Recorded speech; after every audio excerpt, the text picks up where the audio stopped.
Yes po, Doc. Okay, let's talk about your diagnostic imaging methods, or the first topic of all in every gross radiology. So na-discuss na to before, let's do a review lang. So again, the conventional radiology started from 1895 when Wilhelm Conrad Rohinger produces the first X-ray image. So this is an X-ray image of the hand of his wife.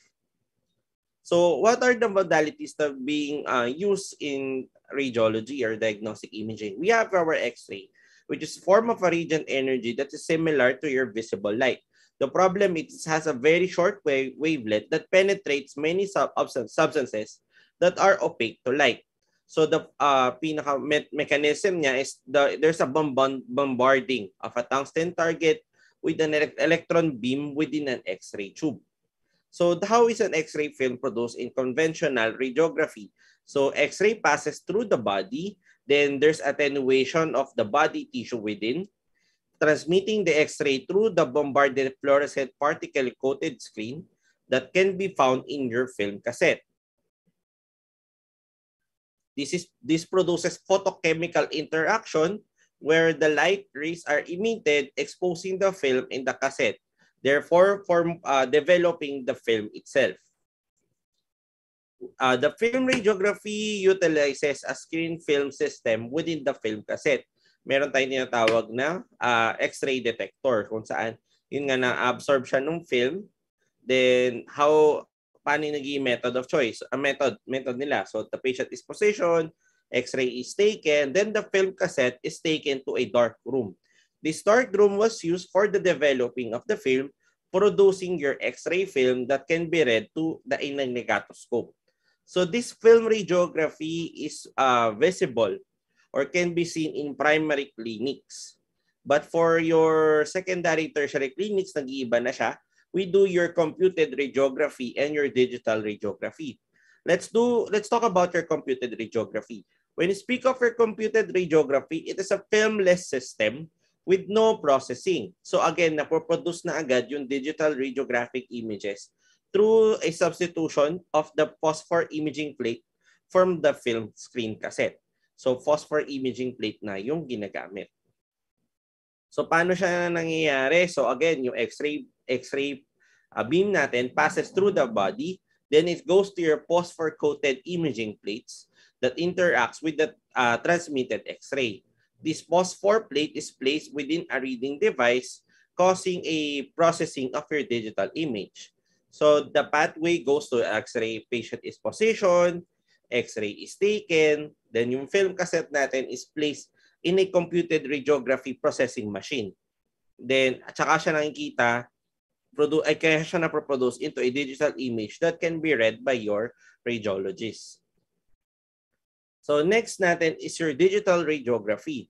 Now, it is again a filmless system. Now, there's a substitution from a film screen cassette or phosphor imaging plate into a fixed electronic detector on a charge-coupled device. So wala na tayong cassette na hinahanap. Automatic siya na once na nakunan, diretso agad siya into your diretso tuloy siya to the computer for digital or direct readout. So this is an example. So the patient is positioned, X-ray is taken, then digital image is read through a monitor. Both of the systems, the computed radiography and your digital radiography, can be found in our institution. So yung paggamit ng conventional radiography is hindi na masyadong nagagamit throughout for a tertiary hospital. Next is we have our fluoroscopy. We do a real-time radiographic visualization of moving anatomic structures. There's a continuous X-ray beam passes through the patient and falls on a fluorescent screen, produces a light pattern which is amplified by your electronically. There's amplification of your real-time images that can be displayed on a monitor. So these are the example of images taken through the use of your fluoroscopy. So what is the function of your fluoroscopy, or what can be the indications for the use of your fluoroscopy? It could be used in evaluating the motion, such as your gastrointestinal peristalsis, movement of the diaphragm during respiration or cardiac action. You could also use or monitor continuous radiographic procedures such as your barium studies, and even your catheter placements. So this is an example of your fluoroscopy taken during an OR setting. So ito siya. So again, you could appreciate your image intensifier, the fluorescein screen. Then you have your film, X-ray beam, then the X-ray tube.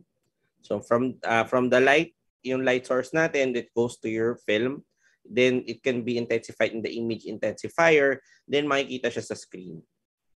So how do we name your radiographic views? So most X-ray views are named on the basis of the way that an X-ray beam passes through the patient.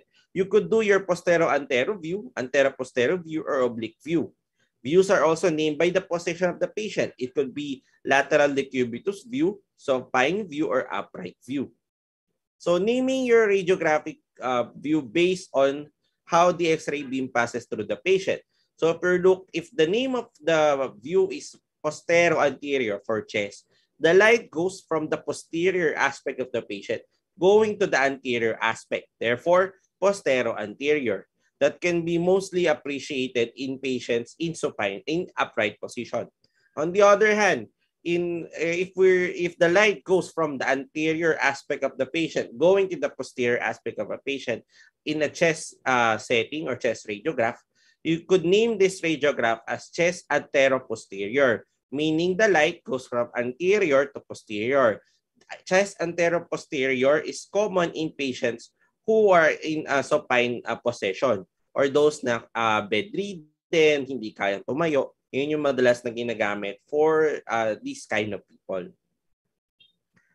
You could also name the radiographic view based on the position of the patient.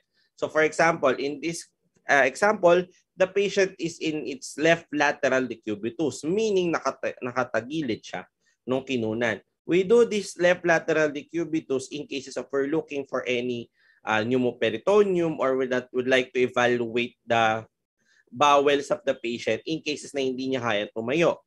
So we do your abdominal left lateral decubitus, which will be the name of the radiographic view taken. If the patient can do a upright position, syempre, we will name the abdominal view as abdomen in upright position view. We also need to review your 5 basic radiographic densities. We have your air density that can be correlated to the lungs, the fat density, subcutaneous tissue, soft tissue density that can be correlated to the density of the heart. The bone density can be correlated to the ribs, and the mental contrast density that can be correlated to any foreign body or even your pacemakers. So the densities, the basic radiographic density differs from being dark to being light. So yung gitna natin is your soft tissue density, which is correlated to organs that can be found in the human body. So kunyari, sobrang itim niya, you could appreciate na merong air. If you appreciated yung ganyang intensity within the outlining the diaphragm, that can be correlated to your pneumoperitoneum. If you could appreciate that high dark density that outlines your mediastinum, that can be correlated to your pneumomediastinum. So there are specific normal characteristics of your density that can be found in the human body, and knowing these normal densities, you could appreciate if there's abnormalities that can be seen in a different radiograph. By abdomen, the air density can be seen in the bowel. Your fat density can be seen or can be appreciated within the flank stripes. Yung soft tissue natin, like I said earlier, the soft tissue density can be seen in your soft tissue or in your organs such as your liver, yung kidneys, usually minsan na-appreciate natin, the spleen. Bone density, again, the vertebral body, the pelvis, and the metal or contrast density can be appreciated within your contrast medium. So, laging narinig yung attenuation. So, what is your attenuation? It is the process by which a beam of radiation is reduced in intensity when passed through a material. So, if there's a low attenuation in a tissue, it would suggest that it's relatively transparent and appears dark. For example, in air and gas.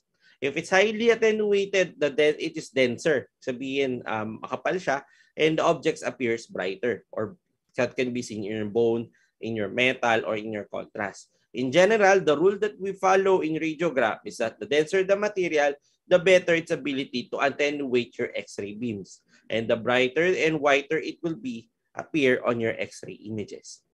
So this is an example of your air density attenuated, which the air attenuates the X-ray beam very lightly or very little.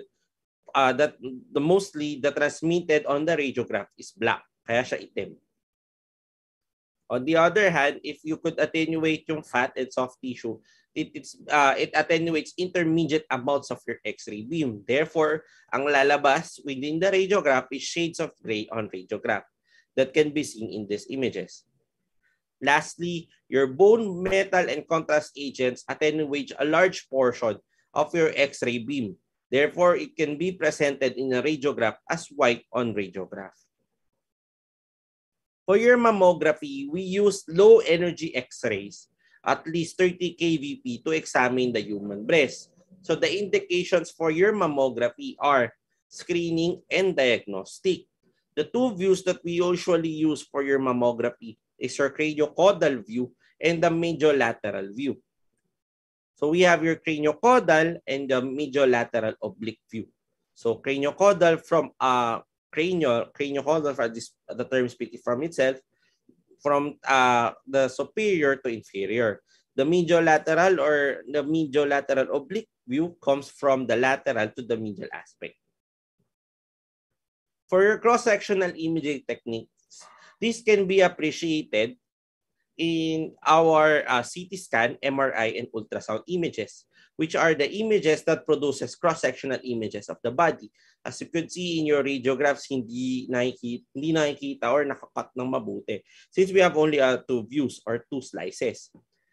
But in use of your CT and MR and ultrasound, you could produce slices of patient's tissues that can be seen in the two-dimensional images. To analyze or optimize optimally all of the anatomical information of any particular slice, the image is viewed at a different window to width or window to level settings, which are optimized for bone, air-filled lung, and soft tissue. This is an example of a modality that can produce your cross-sectional images and you are familiar with, which is your computed tomography or your CT scan. So we use a computer to mathematically reconstruct a cross-sectional image of the body from measurements of X-ray transmission through thin slices of patient's tissue, which displays each image slices separately. As you could see in your CT scan, since nakakapag-produce siya ng thin slices of patient's tissues, we have no difficulty to appreciate, or there's no superimposition of blurred structures seen in the conventional tomography, which is the problem that can be seen in patients being having their X-ray examination or yung during your radiograph. So dito kasi dahil with the thin slices, makikita natin thoroughly yung mga images or thoroughly makikita natin yung structures that can be superimposed in a radiograph. So for example, your heart, ma-analyze natin mabuti yung structures niya na hindi natin take to consideration the vertebra or even the lungs, since na-appreciate natin siya through thin slices. So the X-ray, the patient is placed on an examination. An X-ray tube rotates at a 360 degree around the patient, producing pulses of radiation that passes through the patient. Transmitted X-rays are detected by circumferential bank of radiation detectors. So there's a rotating tube with rings of detector seen. So para siyang X-ray na that rotates around 360 degrees. So the use of their types of CT scan, we have your multi-detector or the helical CT, which is the latest technical advance in CT imaging. Like helical scanner, but with multiple rows of their detector rings, which obtains a multiple slices per tube rotation, which increases the area of the patient that can be covered in a given time. 5 to 8 times faster than a single slice helical CT that allows for higher detailed CT angiography and even your virtual CT colonoscopy and bronchoscopy. The advantages of you doing your multi-detector helical CT is that there's an increase of radiation dose 3 to 5 times higher with your single slice CT scan. So we have also your conventional CT, the non-helical, which has obtained data at one slice at a time. So one slice per breath hold. So 2 to 3 times yung total scanning time niya from your helical CT. Then the helical CT is the spiral CT that is performed by moving the patient table to a gantry while scanning continuously with an X-ray tube, rotating around the patient. So it has an improved speed of image acquisition and improved visualization of your small lesions. So your helical CT or the multi-helical CT multi-detector helical CT can be seen in our institution. And at the thinness that we could appreciate within your helical CT, it at least 0.625 millimeters. So sobrang nipis nun at sobrang lahat makikita mong structures. So what are the advantages of your CT over your MR? Again, your CT scan can be a rapid scan acquisition with a higher superior bone detail and demonstration of your calcification. So pag nag-MR kasi, masyadong matagal dahil maraming sequences. At the same time, it will be difficult in an MR setting to appreciate your bone detail and even calcification. On the other hand, for your MR, ang advantage naman niya over the CT is that you could appreciate better your soft tissue. So for example, if there's a lesion within the pancreas, lesion within the liver, kitang-kita siya ng lesion within the uterus, makikita even yung invasions. Kasi yun yung kailangan na madalas with your surgeons kung hanggang saan na-invade throughout, mas ma-appreciate siya with the use of your MR. So the principles of interpretation when it comes to your CT scan is that we use your Hounsfield units or the units of X-ray attenuation used in your CT scan. So again, the brighter the tissue, the brighter the Hounsfield unit. So for example, for this example, the Hounsfield unit for air, since hindi naman siya maputi by your CT scan, syempre, so it's negative 1,000, followed by your lung tissue, negative 400 to negative 600, fat, negative 60 to negative 100. Water, usually is the value of water is 0. Yung mga fluids natin at least 10 to 20. Then our soft tissue is at least 40 to 80. Then for the bone, we have a 400 to 1,000 Hounsfield unit. So this is an example of the different Hounsfield unit appreciated within your CT scan. So as you could see, it is negative 400 to negative 600 to a normal lung parenchyma. We have a 400 to 600 to a normal vertebra, plus 40 to 80 to a normal soft tissue, which is the heart, presented in this image, and negative 1,000 for an air. So the different planes that could be appreciated with your CT scan and MRI is that you could do your axial to transverse view or slices. We have your coronal slices, and we have your sagittal slices. Again, we have your axial. Ito siya. Usually, ito yun in transverse plane. We have your coronal section. Coronal section. Then we have your sagittal cut or sagittal plane. So from paganon siya throughout. So ito siya. In a normal CT scan film, you could appreciate that there's a gray scale in the left edge. So this is your this is your guide to evaluate if it's hypodense or hyperdense by X-ray film. Pero as you could see in your own examination pa lang, alam mo na parang maputi siya or may itim siya.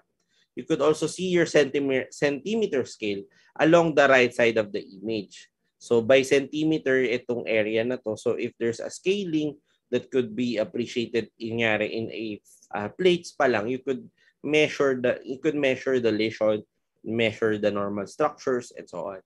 So there's a right and left side within the film, and you could appreciate slices, cross-sectional images in transverse plane that are routinely viewed from below as if standing at the patient's feet. So as you could see, the letter A corresponds to a hyperdense mass with pockets of air. This can be correlated to the presence of abscess formation within the liver that can be seen in your segment 7. Segment 7 yan. So pag ganyan, more of hepatic abscess siya kasi may air na hypodense. Again, this will be discussed in your clinical diagnosis. So the optimal bone detail is viewed at bone window with the window width of 2,000 and window level of 400 to 600. Lungs are also viewed at lung window with the window width of 1,000 to 2,000 Hounsfield unit and the window level of about 500 to 600 Hounsfield unit. The soft tissue has a window width of 400 to 500 Hounsfield unit, while there's a window level of 20 to 40. So these are the followings if we would like to maximize the evaluation of a specific details. So for example, for the bone, for the lungs, for the soft tissue, these are the standard window width and level that could be used by radiologists to assess the following structures. So this is an example of your lung window. As you could see, you could better appreciate your lung parenchyma within this window leveling.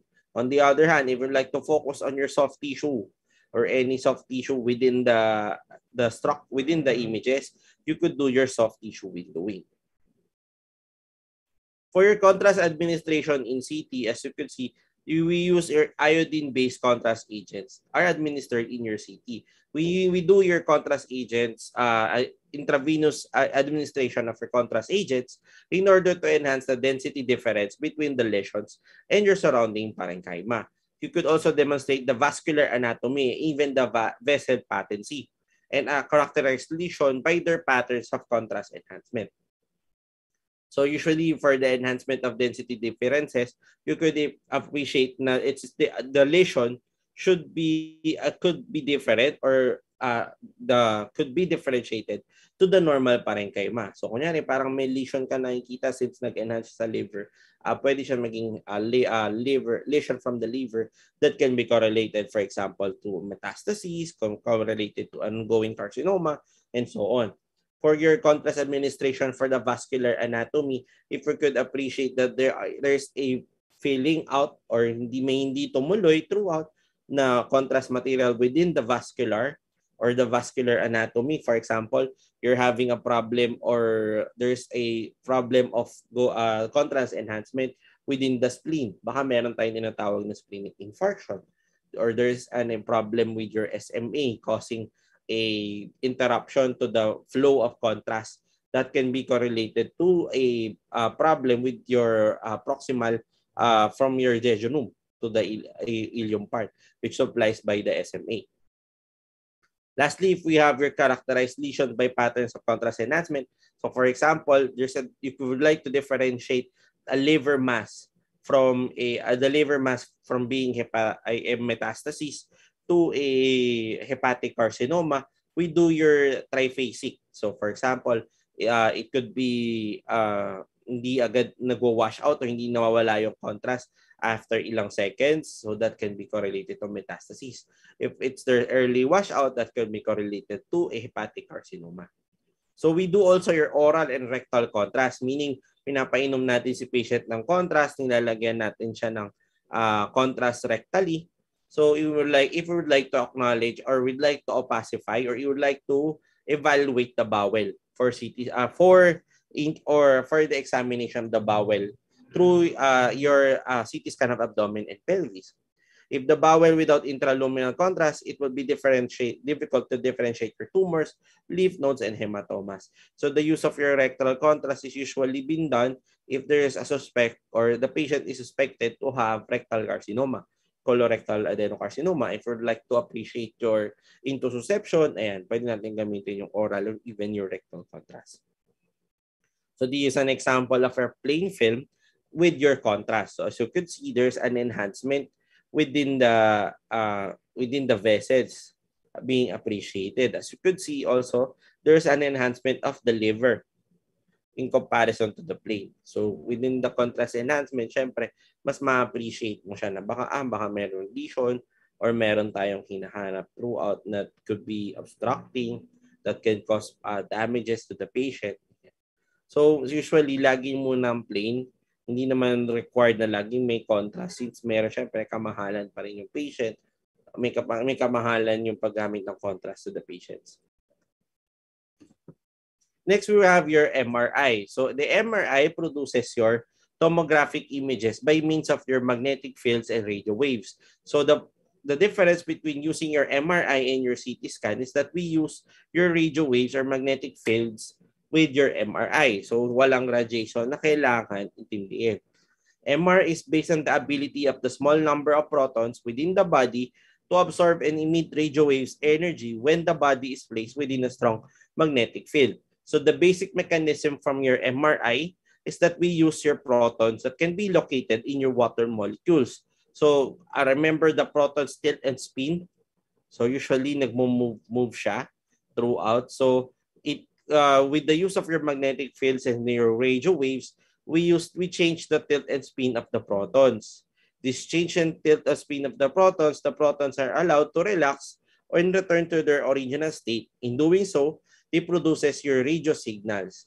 These radio signals, once in relaxed states, are detected by your MRI that produces the images that can be seen in your MRI images. So most tissues can be differentiated by the differences in your T1 weighted and your T2 relaxation time. So the T1 is the measure of the proton's ability to exchange energy when it's surrounded by your chemical matrix. So it's a measure of how quickly a tissue can be magnetized. Pag sinabi naman natin T2, it is how conveys how quickly a given tissue loses its magnetization. So the advantages of MR from your CT scan or other modalities is that it could be an outstanding soft tissue contrast resolution. So mas ma-appreciate natin yung mga soft tissue densities. On the other hand, it provides images in any anatomic plane. So it could be sagittal, coronal, and so on. And there's an absence of your ionizing radiation. On the other hand, for your disadvantages for MR, it has a limited inability to demonstrate again your bone detail and calcification. There's a longer time for your pulse sequences. There's a limited spatial resolution compared with your CT scan. And there's limited availability in some geographic areas. Again, in our Philippine setting, hindi pa rin naman ganun ka-dominant or hindi naman lahat ng areas meron pa rin MR. So it will be difficult, for example, na mag-request ng MRI on patients kung wala namang availability on that region. But again, in our institution, gladly we have our MRI. And it's very expensive. We do your contrast administration in MR through your gadolinium. So gadolinium ginagamit natin for the contrast enhancement. So it's given to identify regions or disruptions of the blood-brain barrier, enhance organs to accentuate pathology, and document patterns of lesion enhancement. So the safety conditions or the safety consideration when it comes to MRIs that is contraindicated in patients who have magnetically or mechanically active implants. So kunyari may mga pacemakers, insulin pumps, cochlear implants, neurostimulators, you have your intracardiac pacing wires, yung mga may ferromagnetic implants, bullish shrapnels, metallic fragments. It will be difficult na mag-subject sila for MRI since it will be could cause problem not only to the artifact that can be produced in the MRI but also for the patient as well. So mas maganda, parang iinit daw kasi siya during the procedure. So magkakaroon ng discomfort yung patient. At the same time, pwede din mas lumabas din siya throughout, tumama sa machine, masira yung machine. But it's safe in patients na mayroong non-ferromagnetic vascular clips, staples, orthopedic devices, and even your prosthetic heart valves with metal components. For pregnant patients, pwede naman siyang i-scan. So usually kapag kunyari kailangan talagang magpa-imaging yung pregnant patient beside from your ultrasound, we do your MRI. Pero again, matagal lang siya. So it will be difficult for the patient. So the principles of interpretation is that we use your soft tissue contrast, which is obtained two imaging sequences that accentuates your differences in your T1 and T2 relaxation times. So again, the water is the major source of the MR signal in tissue other than fat. Again, because of the water component, yung H2O, di ba yung ginagamit natin from the proton is your hydrogen, which is more seen in your water component. So there's a mineral-rich structures such as your bone and calculi and collagenous tissue such as your ligaments, tendons, fibrocartilages, and tissue fibrosis that are low in water content and lack mobile protons to produce an MR signal rather. Therefore, with its low water content, maitim siya or has a low signal intensity siya in all MR sequences.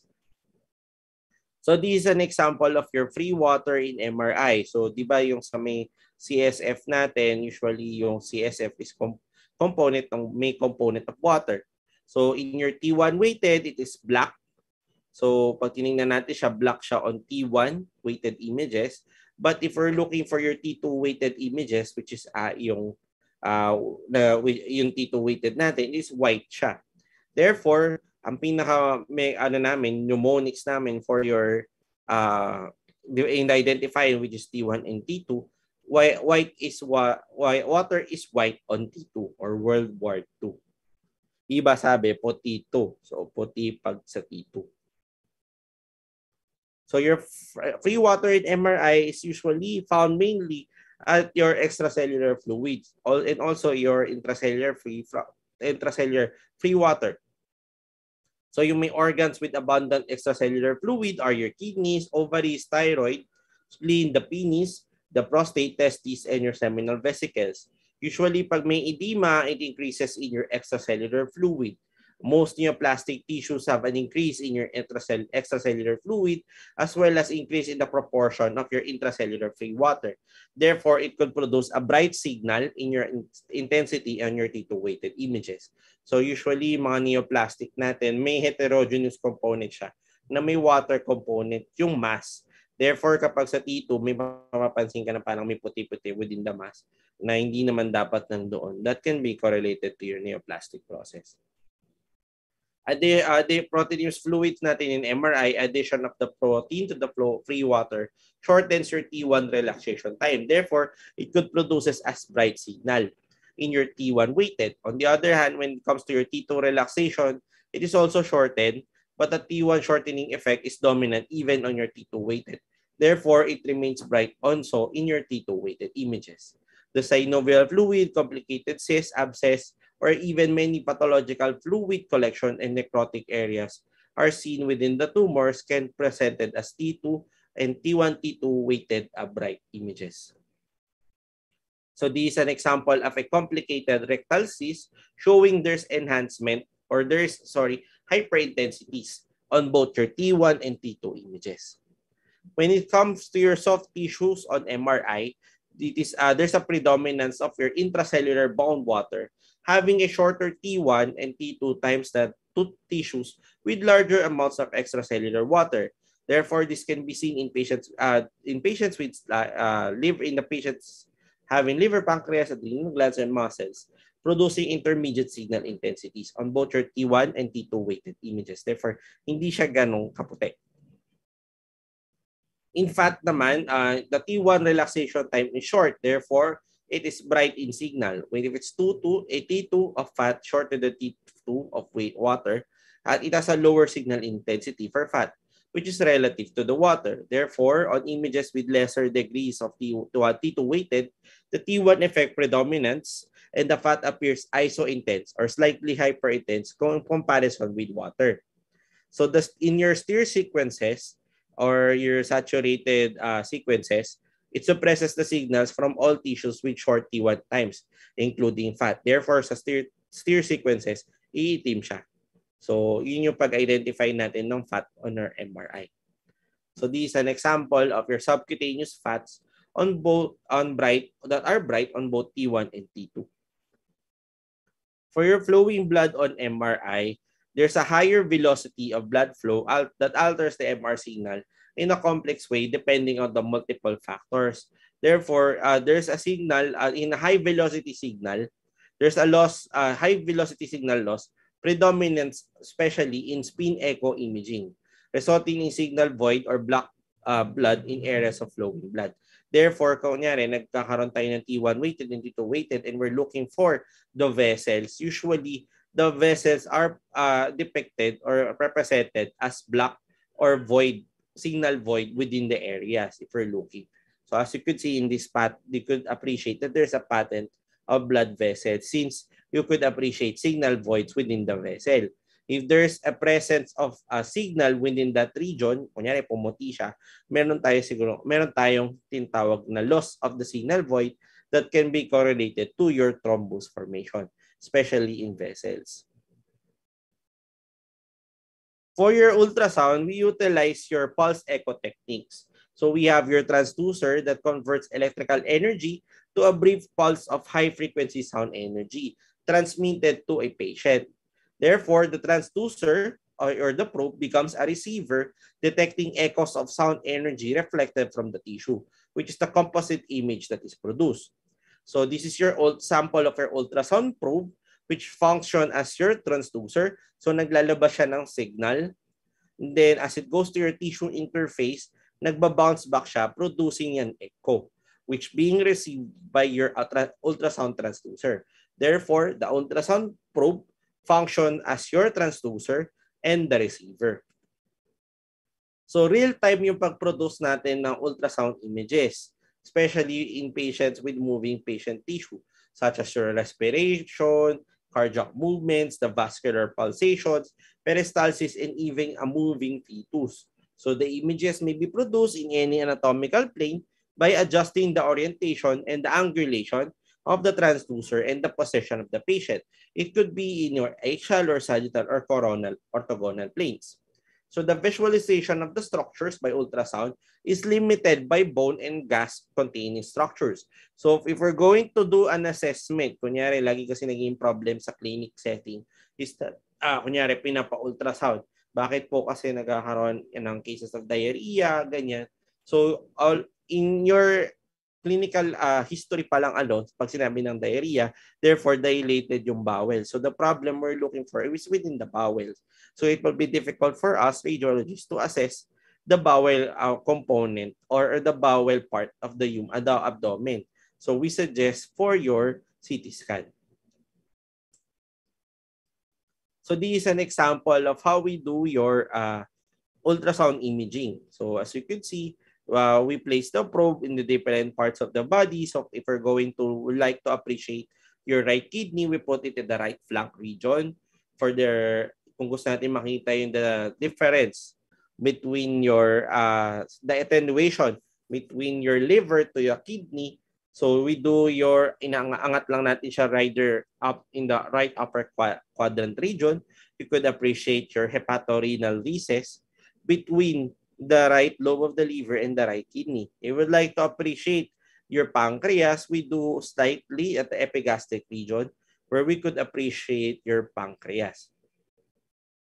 So the scanning planes for using your ultrasound is you could do your sagittal or longitudinal planes, the transverse or axial, or even your coronal. So this is an example of a sagittal plane taken. So as you could see, if this is the patient, yung pinaka-probe natin, nandito yung sa may head area, nandito sa foot area. So makikita natin in a superior to inferior fashion, your liver together with your kidney. Between that is your hepatorenal. Then we have your anterior and posterior region. If we'd like to do a transverse cut or anterior approach, we do a slight curving or yung naka-transverse position, yung probe natin. Then yung pinaka-upper part ng transverse probe is nasa head, yung lower is nasa foot. So you could analyze your kidneys being depicted as para siyang half circle na naka-downward. So you could appreciate your right and left region and the anterior posterior part of the kidney. Again, the limitations of your ultrasound comes to your bone. So yung sound energy natin is nearly completely absorbed at interfaces between your soft tissue and the bone, causing an acoustic shadow limiting the visualization of the structures deep to the bone surfaces. So hindi natin masyadong ma-appreciate yung structures beyond the bony structures. Kasi nga, again, na-absorb agad siya ng soft tissue and bone, the interfaces between the soft tissue and bone. Therefore, magproproduce lang siya ng black shadowing. So this is a limitation that can can cause us problem in evaluation of that region. For the air naman, the soft tissue gases interfaces causes near complete reflection of the sound beam, preventing visualization of the deeper structures. So again, with your soft tissue gas interface then, it will be difficult for us to assess yung deeper structures nung region natin since again, nagre-reflect lang yung sound beam. We also do your Doppler ultrasound. So lagi na from the past lectures, lagi lang narinig natin is black and white, black and white. Here, when we do your Doppler ultrasound, you could see two different colors na. We could see your red color and your blue color that can be correlated for red for your arterial or arterial vessels. And for your veins, we could do your venous or yung blue color. So if we're using your Doppler ultrasound, you could appreciate if there's stenotic regions, especially in the carotid artery. Baka yung plates natin, yung atherosclerotic plates natin, nagkakos na pala siya ng compression. This can compression or there's a blockage within that region na pwedeng mag-cause ng stenosis, can cause instances of infarction. Dito natin siya well as appreciated or dito na siya well nakikita in order to prevent this kind of diseases through your carotid ultrasound. So again, it's a adjunct real-time grayscale imaging pa rin, and it reflects the reflection of the sound wave from a moving object such as your RBC in a flowing blood. So for your principles of your ultrasound interpretation, we have your blood, we have your liver, we have your diaphragm, and the stone or so. So mga fluid and blood, it's depicted as black. Pag mga soft tissue or like your liver, halos para siyang isoechoic. So we have your anechoic, isoechoic, we have your hyperechoic with your fibrous tissues and diaphragm. Pag mga solid na siya, ganun din, hyperechoic or echogenic na. So this is an example of a fluid-containing structure appreciated at the right upper lobe being depicted as a fluid cyst. Next, we have your dilated renal calyces and pelvises. So usually, pag mga may hydronephrosis, makikita natin yung calyces natin, it's well dilated kasi filled siya with fluid. Same with your bile, it is depicted as fluid-containing and your urine in your urinary bladder. Therefore, pag mga fluid-containing, itim siya or anechoic siya with your ultrasound. For your soft tissue naman, it is depicted as your isoechoic. Hindi siya ganong kaputi, hindi siya ganong kaitim. Within the middle lang. So for your lipoma, so we have your fatty tissue. Usually, kapag in cases of fatty tissue, so dapat halos same siya with your liver, with your kidney. But in cases for your fatty tissues, kapag puno nga siya ng fat throughout, so mas maputi siya in comparison to the normal liver. Therefore, we describe it as areas of hyperechogenicity in relative to the kidney. Therefore, that can be correlated to your fatty component. Lastly, ito yung mga isoechoic natin. We have your liver. This is sabi ko kanina, liver, the pancreas, and the kidney. So within the normal structure lang siya. Then yung hypoechoic, medyo madilim siya ng konti, medyo maitim siya, pero hindi siya itim na parang anechoic. This can be correlated to a lesion that can be correlated to a pathology. So for example, we have your focal nodular hyperplasia. So pag ganyan, it's more of a pathological lesion that can be found in the liver. Then, meron mga lesions naman na maputi siya in comparison to the normal. So, we have your hemangioma. Pag mga hemangioma, since maputi siya, may blood within that region, so mas nag-attenuate siya. Therefore, it can be presented as hyperechoic. Especially with your stones, yung gallbladder stones natin. As you could see, sobrang puti niya since halos may calcification ka na rin throughout. There's components through different kinds of components in the stone that can produce a mobile echogenic foci with some posterior shadowing. So pag ganyan, that's more of a hyperechoic.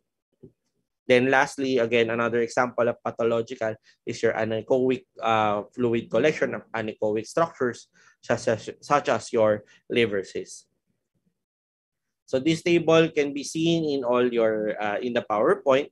So are the differences or how the terminologies that we use for your densities. So radiolucent, radiopaque, radiodense for your radiograph. we have your CT scan, hypodense, hyperdense, isodense. MRI, we talk about intensity. Ultrasound, we talk about echogenicity. So, basahin na lang natin siya. Mostly, yun din naman yung nasabi ko kanina. Okay? So, thank you. I think hindi na tayo aabot. Masyadong mahaba yung topic. Any questions?